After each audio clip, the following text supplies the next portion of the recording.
Assalamualaikum warahmatullahi wabarakatuh. Halo guys, kembali lagi bersama saya Bobby Herian. Kali ini kita akan kembali mengomentari video dari Pil Pahit yang berjudul Akhlak Donditan Saat Masih Kristen. Kita akan langsung tonton videonya, habis itu akan kita komentari guys.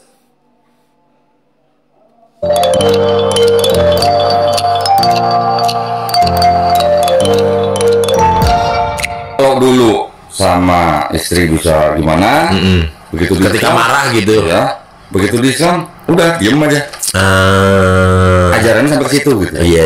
Jadi Islam itu menurut saya ajarannya mencakup dari seluruh aspek kehidupan gitu. Oke. Tapi Kita sudah dengarkan bersama, Donditan katakan bahwa dia orang yang kasar waktu dia jadi Kristen. Kembali lagi Donditan tidak baca Alkitabnya dengan baik dan tidak mengikuti apa yang diajarkan. Tadi katanya dia kasar pada istri pada waktu jadi Kristen. Mari kita lihat apa yang diajarkan Alkitab, bagaimana seorang suami memperlakukan istri. Efesus 5 ayat 25, 26, 28, 29. Hai suami, kasihilah istrimu sebagaimana Kristus telah mengasihi jemaat dan telah menyerahkan dirinya baginya. Untuk memuduskannya, sesudah ia menyucikannya dengan memandikannya dengan air dan firman. Demikian juga suami harus mengasihi istrinya sama seperti tubuhnya sendiri. Siapa yang mengasihi istrinya mengasihi dirinya sendiri. Sebab tidak pernah orang membenci tubuhnya sendiri, tetapi mengasuhnya dan merawatinya, sama seperti Kristus terhadap jemaat. Ayat Alkitab sangat jelas, bahwa suami harus mengasihi istri seperti tubuhnya sendiri. Ini guys ya, ayat tadi itu jarang dibacakan pendeta. Ya, saya baru baca ini, ya, baru baca kali ini, gitu loh. Soalnya itu saya baca Alkitab ya, yang jadi perdebatan itu ya. Ini baru saya baca ayat ini gitu loh. Jadi sangat jarang diajarkan guys, gitu. Jadi mereka tuh betul-betul nggak tahu kenapa ya. Kajian apa yang ayat ini hanya keluar kayak momen gini aja gitu, ya. Beda dengan kita tuh lengkap semuanya ya. Kita tuh bahkan kalau kayak dalam mau perkawinan tuh ada konseling perkawinan namanya. Kita diberitahu bagaimana hak-hak suami, hak-hak istri, kewajiban suami, kewajiban istri kita kasih tahu. Juga adab suami dan istri kita tuh, jadi di Islam tuh sangat detail gitu guys. Jadi gini, kalau kita ngomong kasihilah, itu kan masih bahasanya belum detail. Kasihilah gitu. Kasihilah yang bagaimana gitu kan? Sama kayak kita bilang kasihlah kekasihmu, kasihilah anakmu. Kita nggak tahu nih kasihnya sebatas apa. Itu kan tidak detail. Islam menjelaskan. Misalnya, bagaimana kalau menghadapi istri yang tidak patuh? Ada tuh tahapannya kan? Bagaimana intinya Islam itu adalah detail. Jadi yang diperlukan itu adalah detail. Ketika ajaran itu sudah detail dan sering diajarkan, itu orang akan lebih paham. Setiap berlaku itu dia akan tahu karena detailnya itu gitu guys. Kalau ini kan kasihilah tuh bagaimana gitu, harus ada penjelasannya ya. Karena gini, orang kalau berpikir misalnya kasihilah istrimu dengan kasihilah musuhmu kan beda. Kalau kasihilah musuhmu artinya ya tentu sebagai musuh ya, ini jelas nih, walaupun musuh kita kasih, jadi jelas kita tuh mengasihi sesuatu yang memusuhi kita, yang bertolak belakang dengan kita gitu. Tapi kasihlah istrimu seperti apa gitu. Karena ada perbedaan antara kasih musuh dengan kasih istri gitu kan. Karena istri itu adalah sesuatu yang, contoh kayak gini ya. Apa ya? Apa istilahnya? Memberikanlah segalanya kepada berikanlah segalanya kepada musuhmu, atau berikanlah segalanya kepada istrimu. Nah, kita nggak tahu nih segalanya itu apa saja poinnya gitu. Intinya adalah kasihilah ini adalah suatu hal yang tidak detail gitu, ngerti ya maksudnya. Jadi suatu hal yang ambigu. Jadi bisa gini, nanti akan timbul pertanyaan misalnya istri kita nih melawan pada kita, nah itu kasihilah. Kita akan bertanya lagi, ini masuk kasih nggak? Kasih ini adalah ketika istri kita tuh patuh pada kita kah, atau tidak patuh tuh bagaimana gitu. Ini tidak ada penjelasan detail di situ. Kalau Islam jelas detail. Jadi kalau istri kita begini, ini perilaku kita. Ketika dia begini, ada gini kita yang lakukan. Jadi ada hak dan kewajiban yang detail sampaikan gitu loh. Yang kita perlu itu bukan kalimat sederhana seperti kasihlah istrimu. Nggak begitu guys, gitu loh. Orang juga semua tahu ya, kasihlah istri. Jadi memang orang semua tahu bahwa kita harus mengasihi istri dan anak. Itu adalah suatu hal yang umum gitu. Yang kita perlukan bukan hal yang umum, tapi detail. Kalau istri kita tidak layak dikasih bagaimana? Kan istri itu kadang-kadang bersikap berluar batas ya. Contoh, Anda bayangkan ya, istri misalnya ada istri itu memukul anak kita. Berbuat kasar lah gitu. Bahkan ada istri itu yang ada dengar istri kita tuh istri itu yang berbuat kasar pada anak gitu kan. Nah, itu apakah perlu dikasih gitu kan? Nah, jadi ini nggak jelas guys. Ngerti nggak maksudnya? Jadi orang ini kita tidak akan sebagai manusia tuh kita tuh perlu penjelasan yang detail ya, karena kita tuh perlu diadakan pada contoh kasus gitu, harus jelas. Islam tuh jelas semuanya. Jadi ada hak kewajiban suami dan istri, jelas semuanya. Jadi apapun perilaku istri kita bisa tahu dalam sikap dalam Islam. Kalau dia kan tidak, dikatakan kasihlah istrimu, kasihlah bagaimana? Masa iya ketika dia menyetrika anak kita misalnya gitu kan, atau anak kita tuh atau dia misalnya selingkuh itu dikasihi juga gitu kan? Masa mengasihi istri yang selingkuh? Itu kalau Islam kan beda. Detail. Oh, kalau istrimu selingkuh begini apanya? Detail. Jadi orang tuh memikir bahwa ini kok nggak masuk akal gitu. Masa kasihlah istrimu itu adalah suatu hal yang umum. Kita perlu yang detail. Jadi kalau istri kita selingkuh, apa kita kasih juga gitu? Mengasihi orang yang selingkuh gitu. Jelas-jelas dia selingkuh di belakang kita, lalu kita kasihi gitu. Nah, ini orang berpikir bahwa aduh, ini bagaimana? Jadi orang ini kebingungan gitu guys, paham ya? Sehingga dia mengabaikan ajaran itu, karena ajaran ini terlalu umum gitu kan. Ketika istri yang selingkuh, Islam jelas, Islam ada aturannya. Kalau istrimu selingkuh, begini aturannya gitu kan. Jadi jelas semuanya. Jadi tidak ada yang ambigu atau yang umum seperti Kristen itu tidak ada guys dalam Islam. Jadi kalau Donditan kasar pada istrinya, apakah ajaran Kristen yang salah? Sampai akhirnya ya Walaupun sebenarnya kan bukan salah agamanya juga, salah orangnya juga kan. bisa jadi salah orangnya gitu. Saya tidak tahu pendapat Donditan mengenai Karena tidak jelas aturannya. Hanya kasih pengetahuan umum. Begini contoh ya. Contoh, di perusahaan itu misalnya ada perusahaan ya mempekerjakan orang, lalu katakan apa? Kerja dengan baik. Lalu dikasih aturan, nggak tahu dia hak kewajiban sebagai karyawan. Itu orang akan bingung. Kerja dengan baik. Bagaimana kerja dengan baik gitu kan? Nah, tapi kalau dikasih peraturan kan, ini hak kamu sebagai karyawan, ini kewajiban kamu. Hak kamu adalah menerima gaji tiap bulan. Kamu juga menerima tunjangan. Hak kamu adalah istirahat selama 1 jam. Hak kamu lagi adalah misalnya adalah kamu tuh berhak untuk dapat uang makan. Kamu berhak untuk libur misalnya sekali seminggu. Kamu berhak dapat ini itu ya, itu hak. Kewajibannya adalah kamu itu wajib tepat waktu masuknya. Kamu nggak boleh terlambat lebih 3 kali atau tidak boleh masuk tanpa izin lebih 3 kali dan segala peraturan. Jadi ini kerja yang baik itu jabarkan guys, sehingga kita nggak pusing lagi gitu. Lalu ada lagi peraturan misalnya saking detailnya kan, tidak boleh berantem lagi kerja, nggak boleh ya, nggak boleh berantem lagi kerja. Kalau ketahuan berantem lagi kerja kena pecat. Jelas kan? Coba kalau dikasih general, kamu harusnya di sini harus kerja dengan baik. Nah, kita nggak tahu nih kerjaan baik itu apa parameternya gitu loh, ya. Apa parameter? Kasihilah teman-teman kerjamu, kasihilah bosmu gitu. Orang bingung, ini maksudnya apa nih? Contoh, temannya korupsi atau temannya maling, nyuri, apa dikasih juga? Bingung guys, nggak jelas gitu kan? Makanya kita tuh dalam beragama tuh butuh aturan yang detail sehingga kita tahu mau ngapain gitu. Jelas semuanya.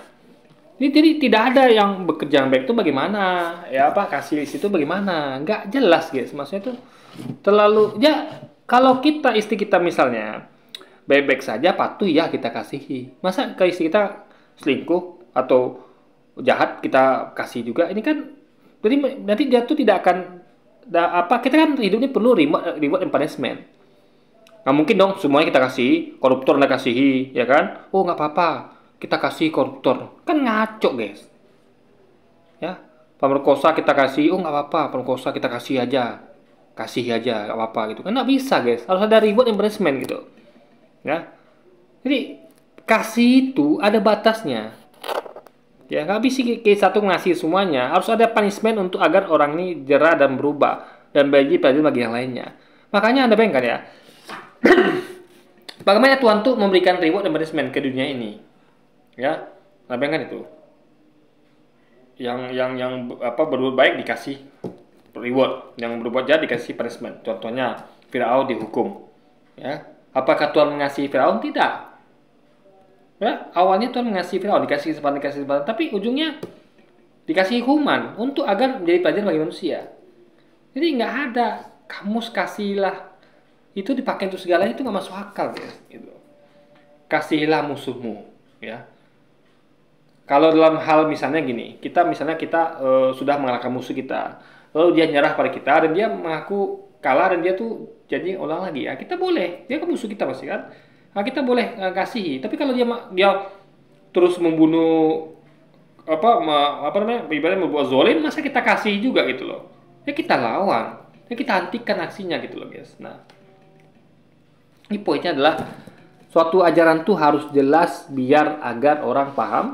Sama kayak kita bekerja aja harus jelas itu. Nggak bisa cuman bos berkata bahwa pokoknya kerja dengan baik ya, sebaik-baiknya. Udah, nggak ada tuh peraturan perusahaan tuh aturan perusahaan tuh nggak mungkin. Pasti ada arahan, ada tugas, ada SOP, ada mereka ada suatu kegiatan usaha atau perusahaan tuh tidak ada SOP-nya, tidak ada peraturan perusahaan, tidak ada apa-apa. Hanya kalimat sederhana yaitu bekerja dengan sebaik-baiknya.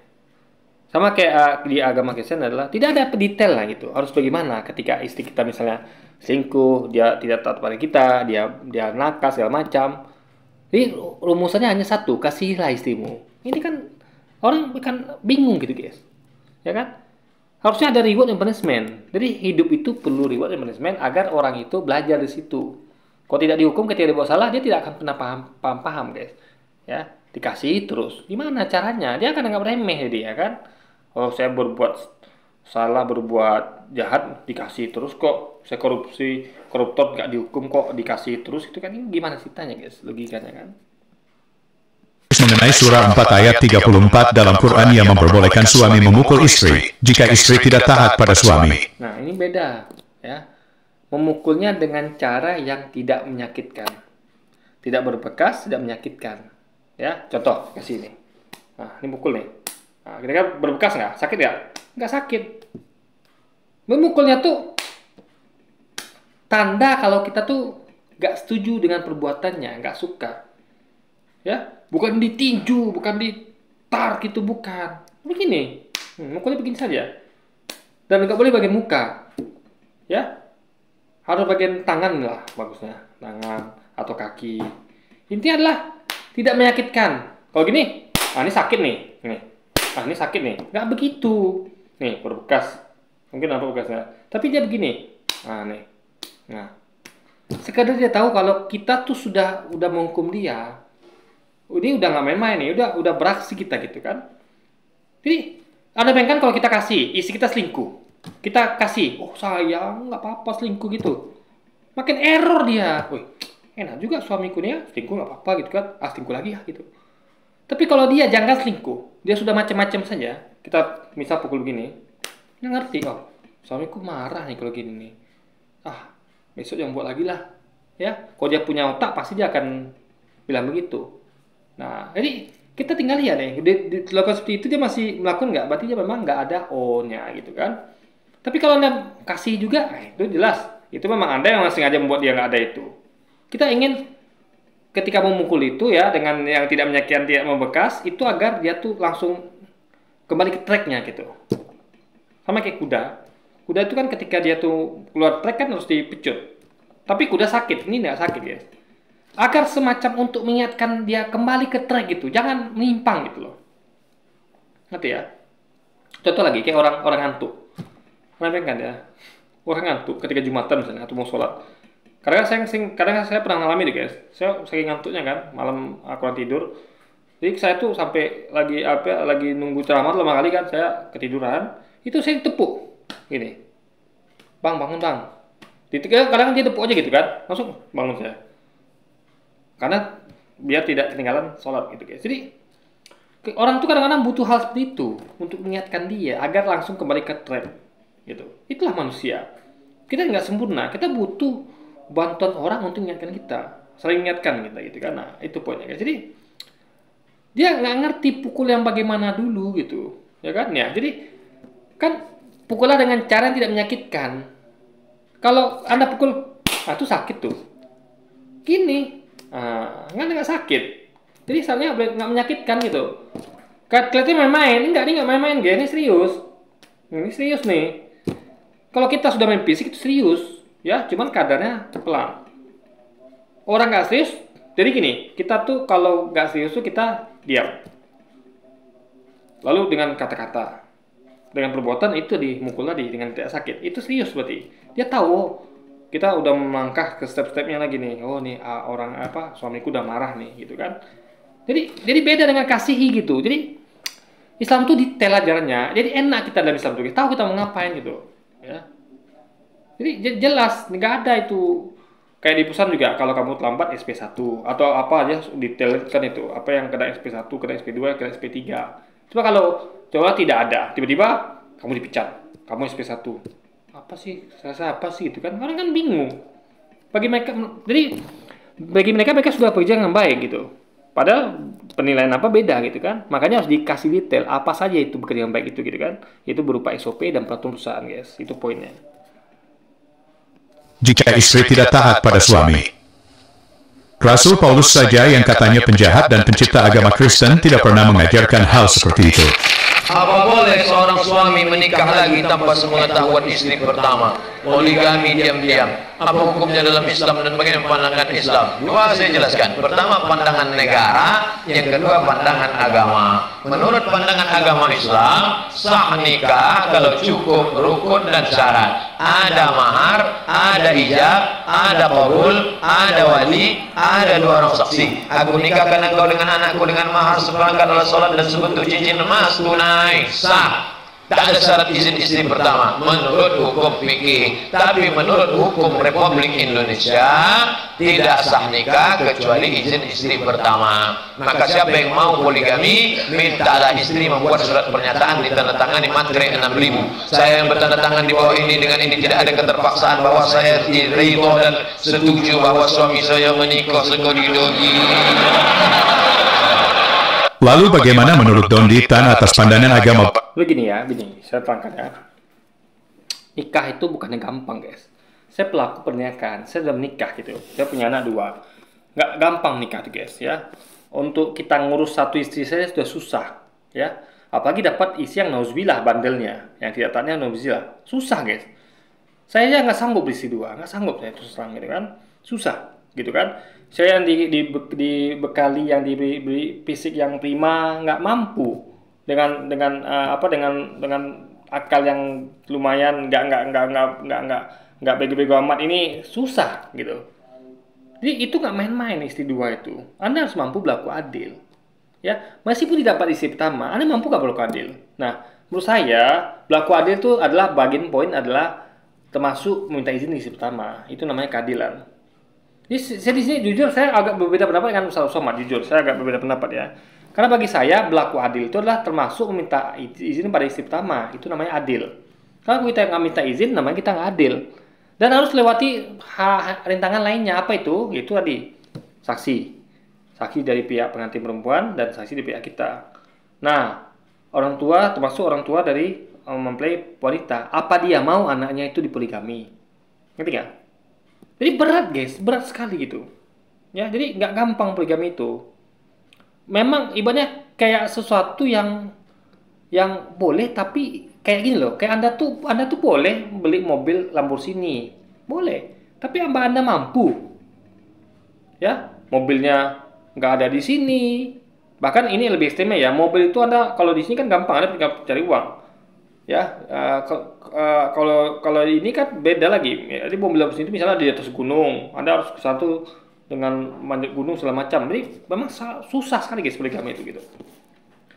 Jadi suatu hal yang kalau saya pribadi ya, meskipun boleh saya tidak melakukannya gitu. Karena berat sekali, penanggung jawab berat gitu.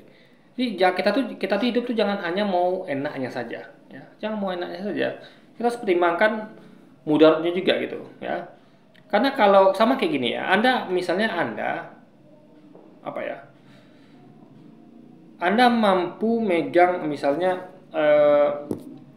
Anda mau melihara sama kayak Anda mau memelihara misalnya anggap istilah itu misalnya kayak seperti singa misalnya. Satu singa aja susah gitu kan meliharanya, apalagi dua gitu. Anda mampu berlaku adil nggak gitu kan. Jadi jangan sampai nanti malah satu saja sudah mencelakakan Anda, apalagi dua gitu. Ya kan? Nah, dan jangan sampai misalnya Anda pelihara 2 ekor kambing misalnya. Nah, kambing ini misalnya bukan kambing yang tepat ya. Jadi istri Anda tuh kalau mentalnya kena, misalnya dia gara-gara itu cemburu dia sakit, ya itu kan jadi mudarat gitu. Tapi menurut saya adalah kalau saya pilih main aman saja, meskipun saya itu boleh, tapi tidak lakukan gitu guys. Karena banyak pertimbangannya untuk melangkah situ kita nggak. Jadi poligami itu bukan suatu hal yang sembarangan.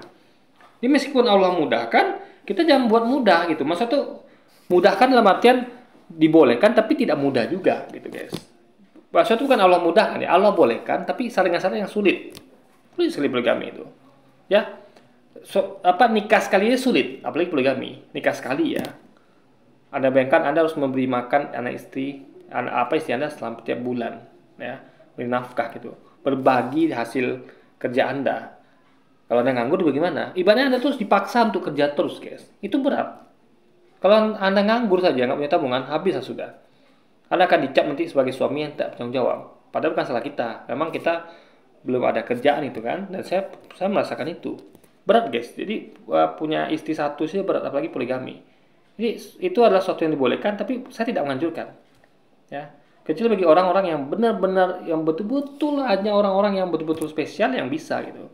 Ya kan, dia mampu berlaku adil. Jadi kalau saya sih jujur harus minta izin istri ya, karena itulah salah satu syarat berlaku adil. Karena keadilan itu adalah ibaratnya kita tuh adalah jangan hanya kita saja, istri juga harus menerima gitu. Itu namanya keadilan gitu kan. Lalu bagaimana menurut Don Ditan atas pandangan agama barunya bahwa menikah diam-diam itu boleh tanpa diketahui oleh istri pertama? Ini sebenarnya itu kan menikah diam-diam juga, bukan. Tapi diketahui loh oleh mempelai wanita, oleh orang tuanya dan saksi. Diketahui, guys.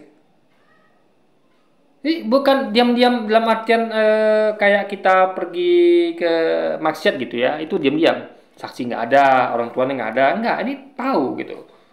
Bahkan nanti apa istilahnya, bakal ketahuan juga gitu, guys. Karena minimal ini dia akan tahu nih siapa istrinya. Kan nggak boleh bohong. Kamu udah menikah, udah. Saya mau poligami kan tahu berarti dia. Nggak boleh kan? Oh, kamu udah punya istri belum? Padahal udah punya. Jadi tetap jujur menyatakan bahwa dia punya istri, gitu kan? Nanti akan ketahuan juga gitu. Ya, kok diam-diam tuh begini, nggak tahu. Dibilang, oh saya nggak punya istri, gitu. Saya masih jomblo. Nah, itu baru diam-diam. Ya, pihak keluarga yang baru nggak tahu. Tapi ini tahu guys, transparan gitu kan? Saya udah punya istri nih. Ini nama istri saya ini saya mau poligami, gitu. Jadi bukan diam-diam itu beda guys, ya. Jadi apa namanya ya? Tapi jujur ya, kalau saya sarankan izin istri dulu. Sebenarnya gini guys ya, dunia itu menurut saya tuh dunia itu cuma sementara, nggak lama. Kalau Anda punya hawa nafsu yang begitu besar, gitu ya tahan saja dulu. Cukup satu istri saja. Kecuali istri Anda mungkin bermasalah. Misal dia tidak mampu melayani Anda, ya, atau istri Anda misalnya, mohon maaf sudah meninggal gitu kan. Ini adalah ada tuh memang kalau tidak melakukan itu Anda maksiat itu. Tapi kalau bisa Anda berpuasa atau menahan diri. Ini adalah jangan gampangan poligami. Jadi sesuatu yang dibolehkan tapi nggak gampang. Jadi Anda harus pahami bahwa itu boleh. Ini jangan larang orang poligami, tapi pastikan poligami itu adalah dilakukan dengan bertanggung jawab. Dengan penuh istiqomah, bukan dengan sembarangan, guys. Bukan dengan hanya bertolakkan hawa nafsu, tapi juga penuh pertanggungjawaban dan penuh pertimbangan, guys. Apakah ini bentuk mengasihi istri? Kalau dalam kekristenan jelas itu tidak diajarkan. Mari kita baca ayat berikut. 1 Korintus 7 ayat 2. Nah ini masalah juga nih. Ya, mengasihi istri, ya, contoh. Bukan poligami ya. Kita nanti lah guys, itu ngomong tentang cerai ya. Kita akan bahas nanti. Ini itu akan ngomong tentang pernikahan dulu. Ayat 2 sampai 4. Tetapi mengingat bahaya percabulan, baiklah setiap laki-laki mempunyai istrinya sendiri dan setiap perempuan mempunyai suaminya sendiri. Nah, ini kan ngomong tentang percabulan. Hubungan di luar nikah. Kalau nikah tuh gak percabulan, guys. Itu sah. Nah, sah. Tuhan tidak pernah melaknat atau menghukum atau memprotes atau memberitahu kita bahwa apa yang dilakukan oleh Salomo, Daud, Ibrahim itu salah. Nggak pernah. Nggak pernah sama sekali. Ada Tuhan statement bilang mencela orang-orang itu. Ini sesuatu yang tidak pernah dilakukan Tuhan, kok kita berani melakukannya gitu loh. Tuhan saya tidak pernah mencela. Artinya apa yang melakukan itu tidak masalah gitu. Karena mereka ini adalah orang-orang yang punya kemampuan untuk itu. Ya, orang-orang sekelas Salomo, Ibrahim. Pokoknya kita ini siapa lah gitu kan. Jadi beda loh percabulan dengan pernikahan itu beda. Ya, itu harus dibedakan, guys. Hendaklah suami memenuhi kewajibannya terhadap istrinya, demikian pula istri terhadap suaminya. Istri tidak berkuasa atas tubuhnya sendiri, tetapi suaminya, demikian pula suami tidak berkuasa atas tubuhnya sendiri, tetapi istrinya. Jadi, menurut ayat ini, suami atau istri tidak seenaknya mengambil keputusan menikah lagi, karena mereka terikat kepada satu sama lain. Dalam Efesus 5 ayat 25, hai suami, kasihilah istrimu sebagaimana Kristus telah mengasihi jemaat dan telah menyerahkan dirinya baginya. Pertanyaannya, kalau istrimu selingkuh, kasih juga nggak? Itu bertentangan dengan akal, guys. Ya, suami istri kita selingkuh, atau dia jahat sama anak kita, ya, atau dia kasar sama orang tua kita, itu apa kita kasih juga? Apa kita nggak kasih punishment? Jadi gitu guys ya, ini harus dipertanyakan dengan logika gitu, harus didetailkan intinya gitu kan. Jadi suami harus mengasihi istrinya.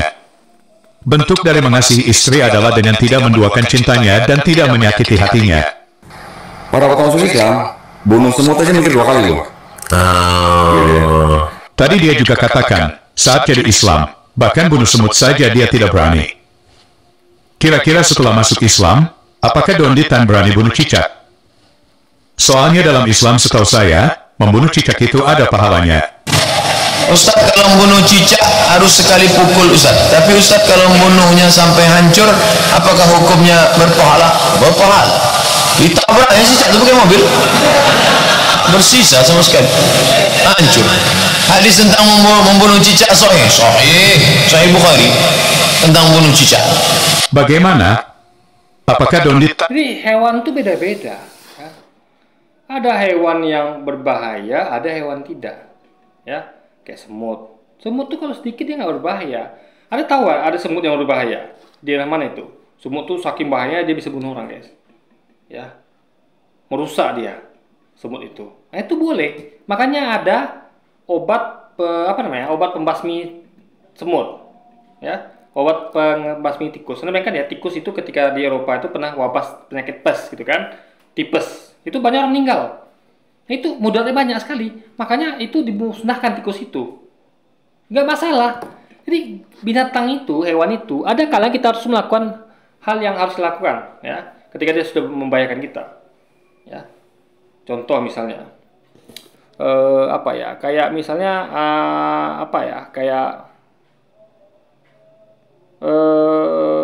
ya kayak Anda tahu lah kayak binatang buas gitu, ya. Kita kalau tidak kita bunuh, dia akan bunuh kita. Kita lari gimana pun dikejar, nah itu kita wajib kita bunuh. Dalam artian demi keselamatan nyawa kita. Jadi bedakan. Jadi maksudnya adalah semut yang bagaimana dulu gitu, ya. Semut bagaimana dulu. Jadi semut yang berbahaya, ya, itu boleh kita bunuh gitu, ya. Apalagi ini cicak, ya. Jadi kalau ngerti cicak dia. Jadi cicak ini dalam hadis itu sering terangkan bahwa dia ini adalah punya punya kemampuan untuk, saya agak lupa apa guys ya, kemampuan untuk apa ya? Anda bisa baca sendiri hadisnya gitu kan. Jadi intinya adalah cicak ini punya kemampuan yang berbahaya bagi manusia gitu loh guys. Ini guys, dia tuh adalah hewan yang fasik, yang mana dia tuh adalah bisa menularkan penyakit. Ya, ada penelitian sains itu mengatakan bahwa cicak itu membawa bakteri E. coli, ya, bakteri yang berbahaya bagi manusia yang dan dalam jumlah banyak. Jadi air liurnya pun dan kulitnya pun itu berbahaya bagi manusia gitu, ya kan? Nah, dan juga ya cicak ini digunakan oleh para penyihir ya. Ini kan kita ngomong tentang hal goib yang harus wajib kita percaya gitu kan. Jadi kita nggak nampak karena hal goib itu. Jadi kalau kita ngomongnya penyihir itu beda sama pesulap ya, beda ya. Penyihir dan pesulap itu beda. Penyihir itu lebih ke dukun lah, dukun yang betul-betul penyihir. Jadi dukun itu bukan dukun asal-asalan guys, bukan kayak Anda lihat dukun yang. Jadi bedakan antara dukun dan penyihir. Dia kalau Anda bingung apa itu penyihir, dia beda dukun gitu. Tapi nggak dukun. Dukun itu kan kadang-kadang settingan, pura-pura gitu kan. Tapi ini penyihir itu betul-betul dia tuh memang. Karena gini, setan itu kan diajarkan oleh setan, ya. Jadi dulu itu ada saya lupa jin atau setan itu datang kepada manusia untuk mengajarkan tentang sihir.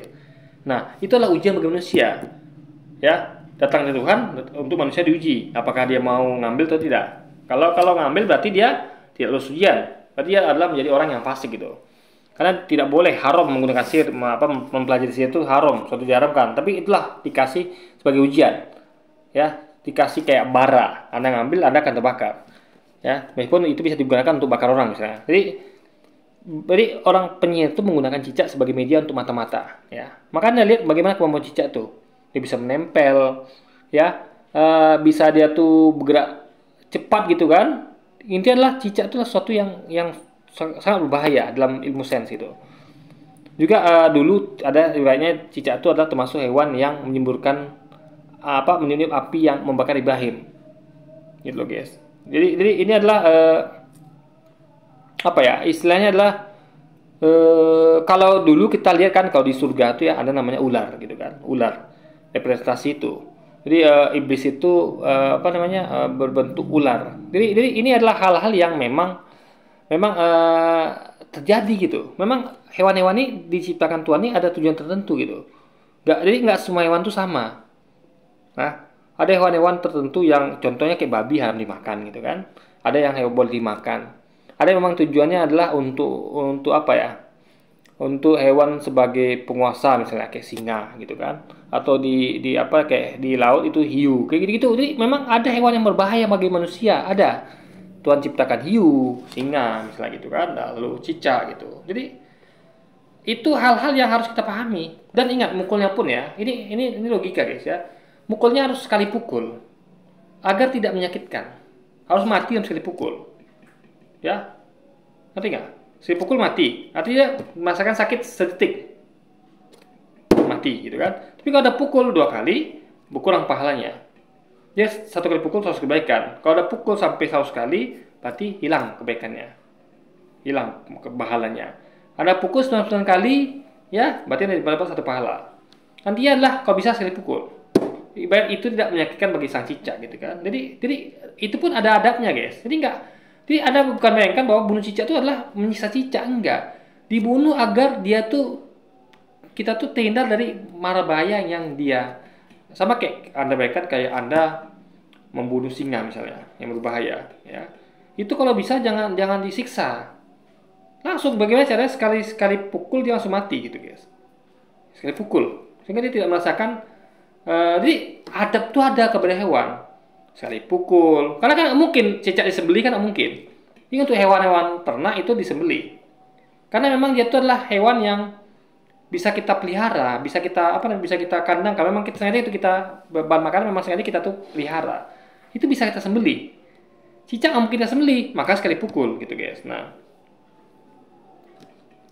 intinya ini adalah masuk akal, ya, masuk akal. Jadi Anda bayangkan ya, coba Anda tidak boleh bunuh hewan sama sekali.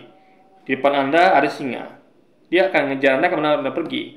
Anda tahu tidak akan selamat kecuali Anda bunuh dia. Ya, Anda harus bunuh, kalau tidak Anda mati gitu. Itu adalah mempertahankan nyawa, ya. Sama kayak perampok misalnya. Dasar perampok ini dia memang Anda tuh nyawa terancam. Kalau Anda tidak melawan, Anda mati. Anda tidak bunuh dia, Anda yang mati. Nah itu yang mungkin Anda bunuh. Anda harus lawan dan Anda harus menghabisi perampok itu ya. Karena Anda tahu memang apa, atau orang yang bunuh Anda lah gitu. Anda tahu kalau tidak kita bunuh dia akan bunuh kita gitu. Memang kita tuh tidak punya opsi lain. Nah itu harus dilakukan. Jadi bela diri guys. Dan kadang nggak sengaja gitu kan. Ini adalah suatu logika yang mana poinnya adalah untuk agar keselamatan diri ya. Karena efeknya apa ya? Bagi Tuhan ya, manusia itu berharga. Tuhan tidak ingin manusia itu celaka, Tuhan tidak ingin manusia itu sakit, Tuhan tidak ingin manusia itu kenapa-napa. Makanya di dunia ini ujian bagi kita, ya. Jadi makanya kita harus, jadi Tuhan tuh memberikan kita tuh kemudahan. Ya, Anda mengiyakan makan babi, ada banyak yang lain, ada kambing, ada sapi segala macam. Anda tidak boleh bunuh binatang yang tidak berbahaya. Kalau berbahaya gimana? Masa sama hukumnya beda ya guys. Jadi sampai contoh kayak kita menghadapi orang jahat atau kita menghadapi manusia juga ya, manusia. Ini ngomong manusia nih ya. Misalnya ada yang menjajah kita, membahayakan nyawa kita, ya, meneror kalau kita, membunuh kalau kita. Masa kita diam saja? Kita lawan dong. Kalau kita tahu kita lari dikejar terus sampai dapat ya kita harus bunuh dia daripada kita dibunuh gitu. Jadi sama kayak perang itu ya. Perang itu adalah tidak ada istilahnya tuh kita tuh main tampar-tamparan nggak ada. Yang pasti adalah kalau nggak kita mati dia mati. Itu itulah keadilan Tuhan. Bagaimana kita tuh, jadi bagi Tuhan nyawa manusia itu sangat berharga ya dibandingkan nyawa hewan. Karena kita adalah manusia tuh makhluk menjadi khalifah gitu, menjadi suatu yang spesial gitu. Nyawa manusia itu jaga tinggi oleh Tuhan ya. Makanya kita disediakan surga dan neraka. Hewan tidak disediakan surga dan neraka. Jadi hewan tuh dan tumbuhan tuh adalah penghias alam semesta. Kita bukan penghias kita memang adalah aktor utama untuk berperan dalam film yang diputar lalu ini untuk kita tuh dipakaikan di surga dan neraka. Jadi jin dan manusia adalah aktor utama. Ini kalau Anda bayangkan adalah latar sebuah film ya, Anda bayangkan aktor utamanya kita. Nah itu hewan, tumbuhan, benda-benda mati, artis itu hanya semacam latar.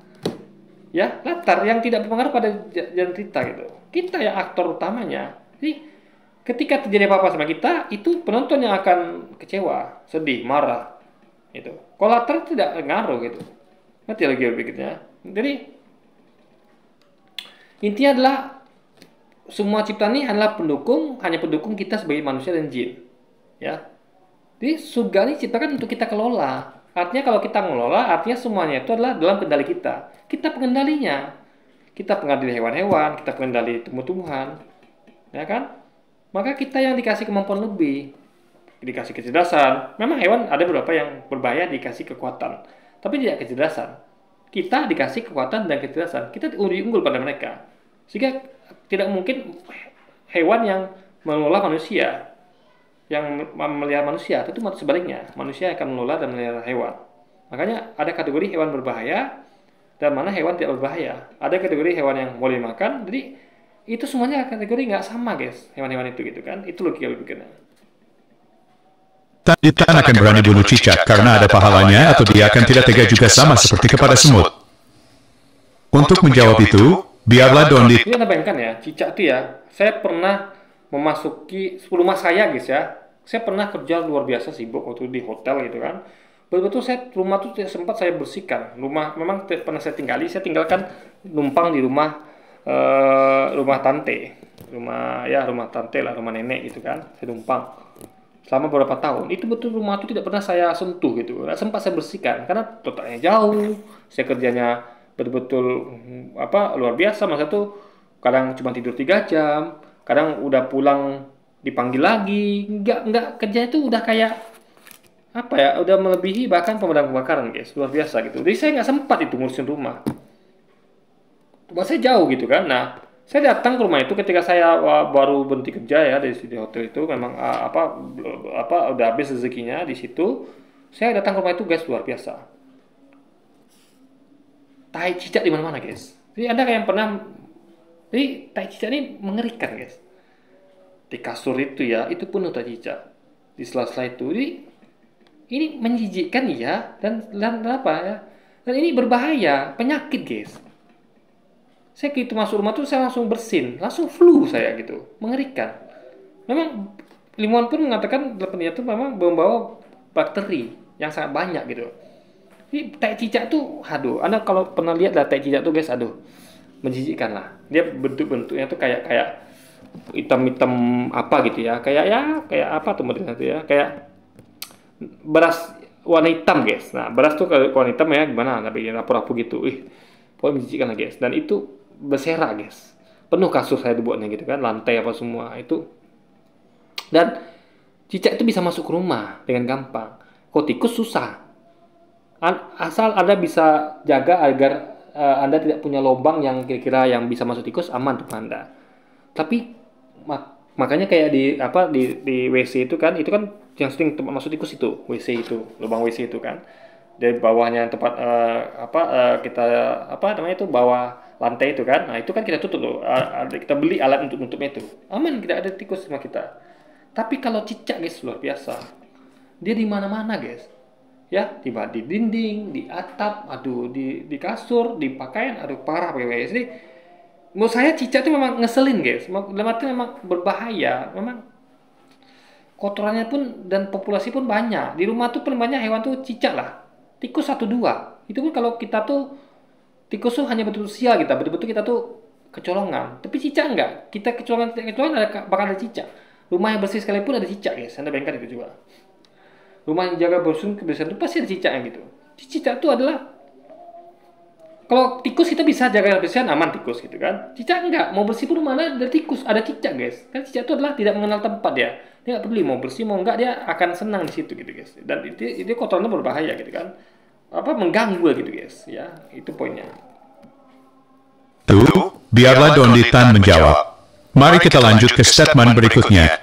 Yang nanya cuma kakak perempuan gua doang. Dari seluruh keluarga besar gua, yang nanya cuma kakak perempuan gua doang. Lu ngapain masuk Islam gitu? Iya, kenapa gitu? Gua jawabnya gini, gua mau ikut Yesus gitu. Yang maksud Donditan itu lah untuk membunuh hewan tidak berbahaya gitu. Karena aturannya jelas. Di kisahnya tidak ada aturannya. Ada nggak aturan tidak boleh bunuh hewan atau gimana? Hanya sedikit hewan kan tidak ada. Islam ada. Itu poinnya. Ini kita tidak ngomong tentang cicak, tentang singa, tentang hiu, enggak. Tapi hewan yang tidak berbahaya. Gitu. Ya. Jadi ini nggak berlaku pada semua hewan. Ya, kita menyayangi hewan, tapi tidak berlaku pada semua hewan. Ya. Hewan-hewan berbahaya, yang sama kayak kita menyayangi manusia, tapi nggak berlaku pada semua manusia. Gitu. Ya. Jadi ada yang memusuhi kita tuh kita nggak bisa. Masa tuh kita harus itu ya nggak bisa mengasihi sembarangan orang gitu guys. Ya terbatas, kasih itu terbatas. Makanya Tuhan tuh ciptakan surga dan neraka. Ini sebenarnya penciptaan surga dan neraka itulah bentuk Tuhan tuh mengasihi manusia. Dia memberi kesempatan manusia tuh untuk berpikir bahwa ini loh ciptakan neraka, aku ancam kalian neraka. Masa kalian masih berani berbuat jahat gitu? Jadi itu Tuhan tuh mengasihi kita sebelum kita masuk neraka. Dikasih ancaman itu, yang nyata itu. Tapi setelah kita masuk neraka dia nggak ngasih kita lagi. Udah habis kasihnya guys. Buktinya dimasukkan neraka. Di periode ketika kita tuh bahkan ketika dia berbuat jahat tuh dia masih kasih sama kita. Bukti apa? Neraka itu disediakan dia. Sehingga orang yang berbuat jahat pun masih bisa punya kesempatan untuk tobat. Dia ingat tiba-tiba, oh aduh neraka ya, aku udah berbunuh orang beratus orang gitu, atau tobat lah gitu kan. Nah, maka neraka tuh nggak pernah dihilangkan, selalu ada guys, diciptakan dia dan selalu ada. Jadi periode Tuhan mengasihi manusia itulah selama manusia itu belum masuk neraka. Ketika masuk neraka habislah kasih Tuhan itu guys, ya kan? Nah, jadi intinya adalah ada batasnya kasih itu. Nggak batas kasih itu bukannya tidak terbatas gitu kan? Gitu. Kakak perempuan gua bilang, lah kan sama ini kita ikut Yesus. Enggak, sama ini kita ikut Paulus ya. Contoh kayak gini, misalnya kita kasih musuh tuh itu harus jelas, detail. Contoh gini ya. Cuman bilang kasih musuh. Nah, contoh. Ada musuh kita misalnya penjajah Belanda. Nah, Anda bayangkan ya, penjajah Belanda ini kalau dia bunuh satu orang, dia akan berdosa. Nah, kita selamatkan dia, kita bunuh dia dalam perang. Perang itu kan boleh. Memang kita tuh dalam kondisi memerangi penjajah itu boleh. Bahkan diwajibkan melawan penjajah kan. Kita bunuh dia, untungnya apa? Ya, kita kasih dia, kenapa? Justru harus kita bunuh dia. Ketika kita bunuh, dia akan bunuh orang lain. Dia akan bunuh 1, 2, 3, 4, 10. Dia akan berdosa. Kita hentikan perbuatan dosa dia gitu loh. Stop dia. Daripada menambah-nambah berat timbangan dosa dia, mending kita hentikan. Lalu kita juga dengan membunuh dia, kita menyelamatkan nyawa orang lain. Karena kita nggak mungkin bunuh orang lain. Kita hanya bunuh orang yang menjajah kita gitu loh. Kalau dia tidak. Dia kan bunuh semua orang yang dia jajah. Nggak habis-habisnya dia tuh guys. Kita ada habisnya. Kita habis ketika penjajah itu kalah. Kalau dia tidak. Kita udah kalah pun ya, udah dijajah pun masih dihabisi dia gitu kan. Disiksa dia. Dengan tidak dikasih makan, dikerja paksa, segala macam gitu guys. Jadi, cara terbaik adalah dengan membunuh para penjajah agar mereka tuh tidak bisa membunuh orang lain sehingga mereka tidak dari dosa yang lebih banyak dan kita bisa menyelamatkan jiwa-jiwa yang lain gitu guys. Itu poinnya. Jadi itu adalah bentuk mengasihi musuh sebenarnya. Justru nggak mengasihi musuh kita biarkan. Udahlah biar aja lah kita kasihlah dia. Silakan bunuh-bunuh dulu kan begitu loh kan guys. Jadi kasihlah tuh harus jelas, nggak ambigus itu. Maka Islam tuh detail. Islam tidak ada yang kata-kata mutiara yang cuman tidak ada detail tuh nggak ada. Oh kasih musuhmu, ya nggak ada begitu. Didetailkan. Bagaimana cara mengasihi musuh? Ada aturan perang dalam Islam. Musuh itu harus begini, begini, begini. Ada. Detail guys. Kita yang perlu itulah beragama itulah detail. Sama kayak bekerja kita tuh perlu detail. Orang yang kerja dengan detail, dengan SOP, dengan peraturan, dia akan kerja dengan baik. Dia tahu cara bekerja, tahu dia. Dia tahu apa harus dihindari. Coba kalau orang meraba-raba, dia kerja nih, kamu kerja yang baik ya, nggak mau tahu pokoknya kalau lebih baik, yang baik. Dia nggak tahu SOP-nya, apa mau dia kerjakan. Nanti salah, dia salahkan kan, loh saya kan nggak tahu, saya cuma kasih tahu kerja baik. Susah guys, ini adalah perlu detail. Agama tuh perlu detail, nggak bisa hanya sekedar kata-kata mutia kasihlah musuh, dan itu pun bagaimana cara mengasihi harus didetailkan guys, itu dia. Ketika Don Litan ditanya oleh kakaknya, kenapa masuk Islam? Don Litan katakan, karena dia mau ikut Yesus, dan menurut dia selama ini dia ikut Paulus.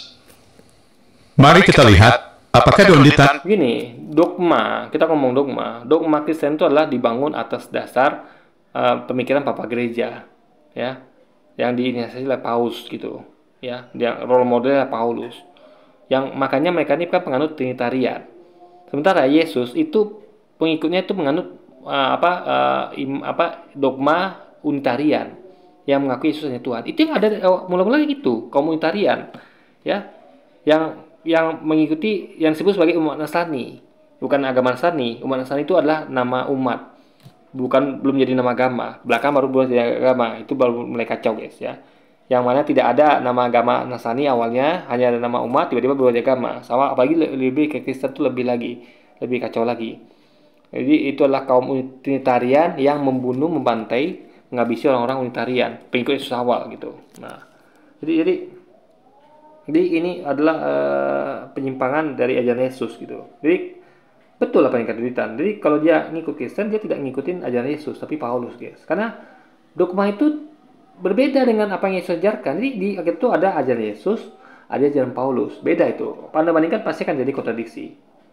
Ya, akan jadi kontradiksi guys. Kalau jujur membandingkannya. Lain. Yesus yang kita pelajari dalam Alkitab, bahwa manusia diselamatkan melalui penebusan oleh kematiannya. Mari kita baca perkataan Yesus sendiri. Matius 20 ayat 28. Sama seperti anak manusia datang bukan untuk dilayani, melainkan untuk melayani dan untuk memberikan nyawanya menjadi tebusan bagi banyak orang. Begini ya, ini kalimat ya, yang bisa diartikan bahwa penebusan dosa enggak. Tebusan apa dulu ya. Maksudnya itu gini, kayak saya ngomong gini ya, misal saya ada pejuang kemerdekaan. Saya katakan bahwa sama seperti saya datang bukan untuk dilayani, karena saya adalah pejuang kemerdekaan, melainkan untuk melayani rakyat, dan untuk memberikan nyawanya untuk ditebuskan bagi banyak orang. Misalnya ya, saya tuh biasa di depan, saya nggak tebus kalian, saya akan pulang, kan di belakang saya, kalian tuh sembunyi aja gitu. Itu maksudnya tebusan bagi banyak orang. Artinya adalah siap mati, ya. Bukan nebus dosa, nggak ada. Di sini tidak ada ngomong tentang nebus dosa. Maksudnya memberikan nyawa, artinya siap mati demi ya membuat orang itu beriman semuanya, ngerti? Dan karena dakwanya begitu berat. Ini nabi itu semua siap mati. Ini tidak ada termin ngomong tentang penebusan dosa, tidak ada. Ya. Jadi yang diberikan apa? Nyawanya. Untuk menebus apa? Menebus orang banyak. Bukan menebus dosa orang banyak. Tidak ada sini ngomong tentang menebus dosa orang banyak, nggak ada. Jadi dia itu adalah tumbal bagi orang banyak, dalam artian kalau tidak ada dia, orang ini tidak akan dapat surga, nggak dapat informasi cara masuk surga gimana, nggak dapat dia. Maka dialah yang rela mati kalau seandainya diperlukan gitu guys. Itu ya. Nyawa itu diberikan ketika untuk agar orang ini bisa semuanya mendapatkan pencerahan, mendapatkan ilmu yang menjadi dasar iman bagi mereka gitu guys. Itu poinnya. Lalu apakah Don Dittan percaya dan mengikuti Yesus yang akan datang kembali sebagai Raja dan membangkitkan mereka yang Dia ini menambah ayat. Ayatnya nggak ada ngomong tentang tebusan dosa. Enggak. Ini kayak saya pejuang kemerdekaan misalnya. Itu saya menebus banyak orang. Saya siap maju ke depan. Kalian di belakang saya saja, sembunyi gitu. Biar saya hadapi musuh sendiri. Nah itu. Berarti kita siap mati untuk menebus mereka agar merdeka guys gitu. Itu poinnya. Membangkitkan mereka yang percaya pada akhir zaman. Matius 25 ayat 31. Apabila anak manusia datang dalam kemuliaannya dan semua malaikat bersama-sama dengan dia, maka ia akan bersemayam di atas tahta kemuliaannya. Nah, ayat berikutnya ya. Dan kalian ke-12 kepala suku Israel akan ikut bersamaku ya untuk menghakimi ke-12 suku Israel. Itu ayat sambungannya ada. Jangan dibacakan hanya ini, ada sambungannya. Artinya nanti yang menjadi hakim itu adalah 13 orang. Yesus satu bersama ke-12 kepala suku Israel. Yang mereka hakimi siapa? Apakah seluruh manusia? Tidak. Yang mereka hakimi hanyalah ke-12 kepala suku Israel. Dari ke-12 suku Israel. Karena Yesus diutus, dia berkata bahwa aku diutus hanya bagi 12 belang dari umat Israel. Jadi dia diutus hanya untuk Israel. Yang dihakimi adalah hanya ke-12 suku Israel. Bersama dengan dia ikut jadi hakim adalah ke-12 kepala suku Israel. Itu poinnya guys. Artinya dia bukan Tuhan gitu kan. Maka dia mengatakan bahwa bila anak manusia, bukan apabila Tuhan, anak manusia, posisinya itulah. Jadi ketika dia itu datang, ya dalam penghakiman itu adalah posisinya sebagai bukan Tuhan, tapi anak manusia. Ngerti? Yang tadi posisinya apa? Sebagai kepala suku Israel. Jadi ada nanti anak manusia, ada kepala suku Israel yang menghakimi, dan mereka menghakimi hanya ke-12 suku Israel. Ini anak manusia, bukan Tuhan. Jadi posisi status Yesus pada hari penghakiman itu bukan sebagai Tuhan, tapi anak manusia. Itu poinnya guys.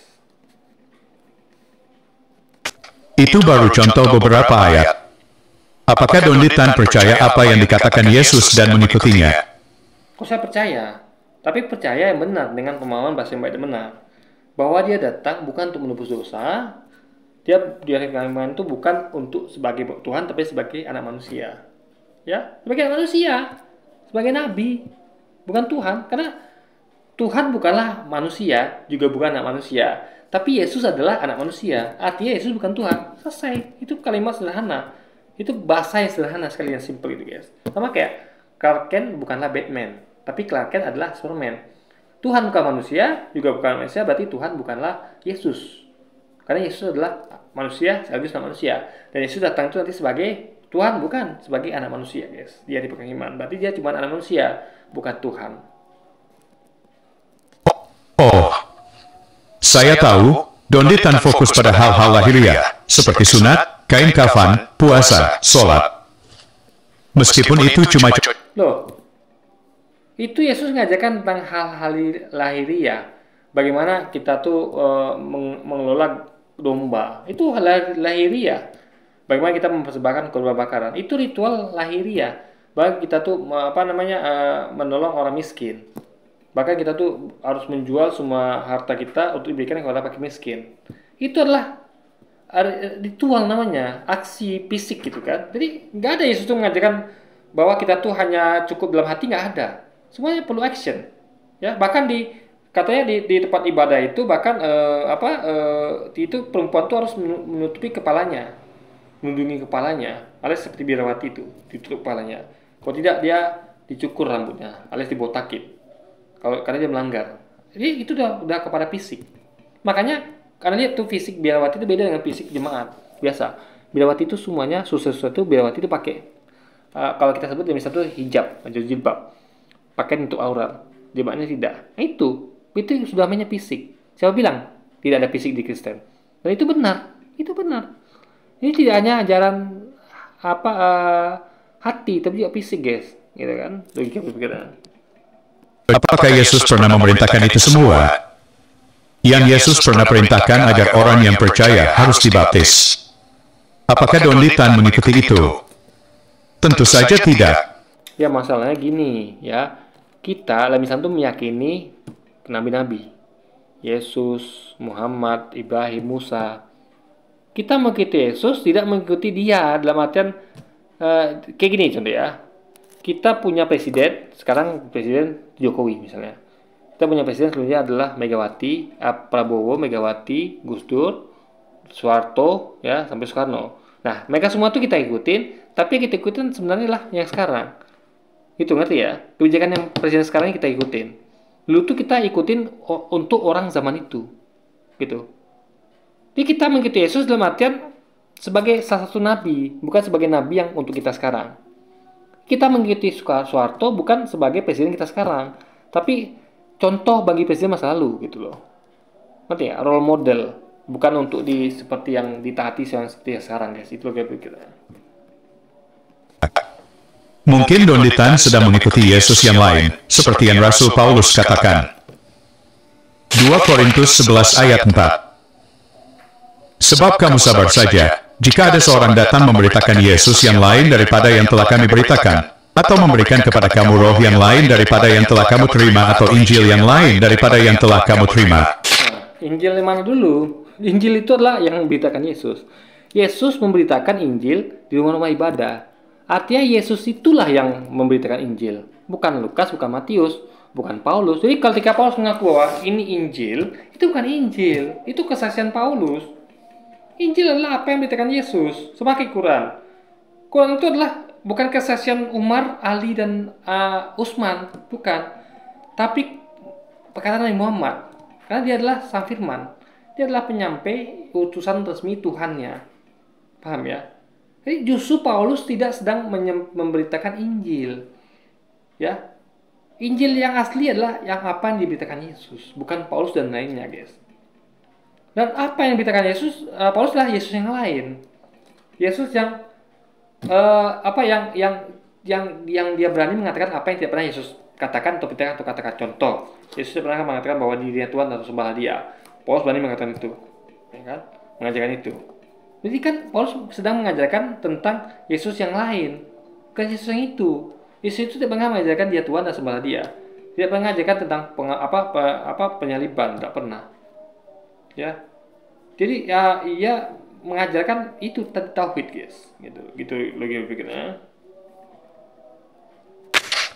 Oke teman-teman, demikian tanggapan kita terhadap pernyataan Don Litan. Jadi tidak ada itu. Yesus satu. Cuman dibedakan perspektifnya. Kita meyakini Yesus sesuai dengan kata-katanya di Alkitab. Kalau mereka tidak. Mereka tuh percaya Yesus dengan kata-kata Paulus dan kata-kata di Perjanjian Baru. Yang lain itu berkondisi dengan apa yang Yesus katakan di Perjanjian Lama. Ya, sebagai Perjanjian Baru. Jadi intinya adalah Anda cek beberapa kitab Anda akan temukan perbedaan antara dogma Kristen dengan kata-kata Yesus. Beda sekali. Ya. Yesus tidak pernah mengatakan atau mengajarkan dirinya Tuhan dan sembah dia. Dogma Kristen mengatakan bahwa dia Tuhan dan disembah dia. Gitu. Ini adalah hal yang dasar saja dulu kita. Nggak usah lagi jauh yang dasar aja. Coba cek dia kitab Anda. Ya. Ada nggak Yesus mengatakan bahwa dirinya Tuhan dan perintahkan untuk sembah dia? Nggak ada. Ya. Yang ada ini, mereka akan pakai ini bahwa akulah guru dan Tuhan. Padahal itu ayat itu di terjemahan lama adalah Tuhan, bukan Tuhan. Dan fatal itu. Mengubah kata Tuhan di Tuhan itu fatal. Kata Tuhan adalah ada bandingannya. Kata Tuhan itu adalah merujuk pada makhluk. Tuhan takur, Tuhan tanah, Tuhan apa lagi? Tuhan apalah macam-macam gitu kan. Tapi Tuhan nggak ada bandingannya. Kalau ngomong Tuhan ya Anda membandingkan apa? Tuhan ya Tuhan itu, guys. Nah itu poinnya. Jadi nggak ada Yesus mengajarkan dia Tuhan dan sembah dia. Sehingga berbeda dengan ajaran Paulus dan kawan-kawannya. Itulah yang jadi Paulus itu telah menyampaikan ajaran Yesus yang bukan Yesus yang lain ya. Yesus yang dia persepsikan berbeda gitu. Ini tidak lagi sesuai dengan ajaran Yesus yang sebenarnya, gitu guys. Dengan Injil yang memberitakan Yesus. Dia membuat Injil sendiri, ya, yang berupa kesaksian dia. Pak Yesus tidak pernah Yesus itu hanya memberitakan Injil yang berasal daripadanya. Tadi kalau ada Injil yang lain, itulah Injil yang ditulis Paulus, yang berupa kesaksian Paulus dan teman-temannya. Dan juga kesaksian Matius, Lukas itu adalah Injil yang lain, yang bukan Injil sebenarnya. Karena itu sebenarnya adalah kesaksian manusia. Injil bukan kesaksian manusia. Injil adalah memang kesaksian Yesus, tapi dalam artian bukan Yesus bersaksi tentang apa yang dilihatnya, tapi dia bersaksi menyampaikan betul-betul 100% firman Tuhan yang diterima di Tuhannya, guys. Gitu. Karena dia adalah nabi yang resmi. Selain dia nggak resmi. Dalam Islam itu yang selain Muhammad itu nggak resmi. Jadi kalau ada para sahabat atau umat atau ya teman-teman sahabat-sahabat Nabi Muhammad itu hanya menyampaikan apa yang Nabi Muhammad sampaikan. Kalau mereka menyampaikan lain, kesaksian itu namanya hadis. Beda. Hadis itu tidak 100% firman Tuhan, campur-campur. Ada sejarah di situ, ada kesaksian manusia. Nah, itu poinnya, guys. Kalau mereka tidak, mereka campur-campur. Ya. Injil ada, hadis saja. Kalau tidak, kita Quran itu beda. Quran ya Quran, hadis ya hadis, guys. Oke, jadi mungkin sekian dulu aja video kita kali ini dan sampai jumpa lagi di video selanjutnya. Wassalamualaikum warahmatullahi wabarakatuh, guys.